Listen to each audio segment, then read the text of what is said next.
And we are taking a live look at Capitol Hill, where lawmakers discuss the deadliest drug threat our country has ever faced. The U.S. Drug Enforcement Administration blaming two Mexican cartels for their responsibility in bringing fentanyl here into the U.S. And they say social media companies are playing a role, too.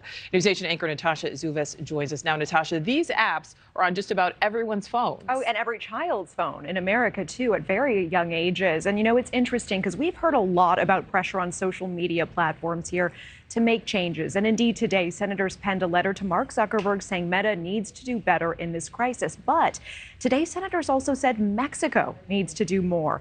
In testimony, the DEA administrator names two specific cartels as being primarily behind the fentanyl crisis in our country. And I also spoke with a former FBI agent who unambiguously says cartels are now directly targeting American children using these social media platforms. The cartels understand that if someone dies from taking their deadly fentanyl, that there are 100 million other users on Snapchat that they can sell their drugs to. There are more than 150 million American users on Facebook and on Instagram that they can sell their drugs to. Senators calling on Mexico and China to do more. Today, DEA Administrator Ann Milgram testifying before the Senate Foreign Relations Committee, blaming two cartels, the Sinaloa and the Jalisco, as being primarily behind fentanyl deaths in our country. We view social media right now as the superhighway of drugs. She called for Mexico's cooperation in dismantling secret labs in their country and extraditing individuals charged to the U.S. Former FBI agent Stuart Kaplan explains. The cartels are sophisticated now in realizing that they don't necessarily need to have people standing on street corners pushing their drugs. They can hide behind these social media platforms in a very secure and discreet way and push their drugs out to our younger generation and almost do it with the immunity of no enforcement whatsoever. He says while all social media platforms can be exploited by dealers, Snapchat stands out in the way its messages are designed to disappear, and adds while we wait for the government to partner more effectively with social media platforms, parents have to do everything they can to keep their kids safe. I have two children, and they are not, they both have phones. They both have smartphones.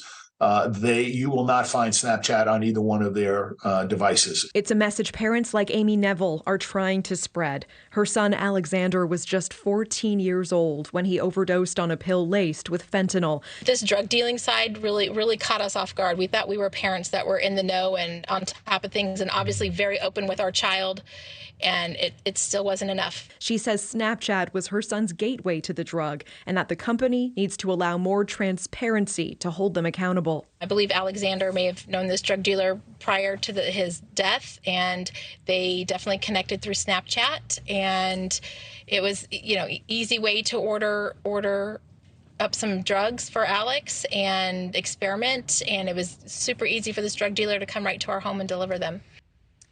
And today, Snapchat is responding to that increased scrutiny, outlining their use of technology to help them proactively find and shut down dealers' accounts, saying in part, we will continue to do everything we can to tackle this epidemic, including by working with other tech companies, public health agencies, law enforcement families, and nonprofits. But of course, Nichole, we know no community, no neighborhood immune to this. And this mom saying she thought she was on top of it. Yeah. He was able to connect with a drug dealer through Snapchat, and that dealer brought it right to their house. Yeah, and now they can't get him back. So much work to do.